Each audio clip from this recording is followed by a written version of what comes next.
Kung tinatamad ka na at parang wala ka ng gana sa buhay, huwag ka munang mag-scroll, pakinggan mo muna to. Minsan, hindi ka naman talaga tamad.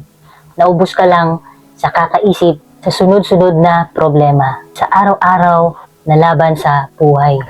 Pero hindi pwedeng hanggang dito ka na lang.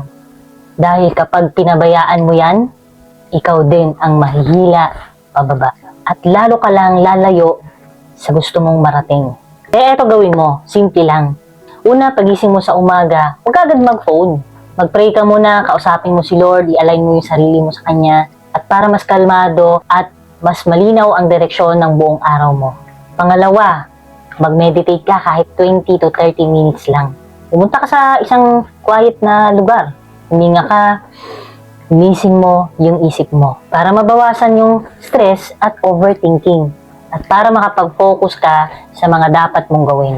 Pangatlo, igalaw mo yung katawan mo. Pwede kang mag-exercise, maglakad sa labas, magpahangin para gumaan yung pakiramdam mo at tumaas yung energy mo at mas maging productive ka. Pagkatapos nun, maligo ka, reset para fresh, hindi lang sa katawan mo, pati sa mindset mo.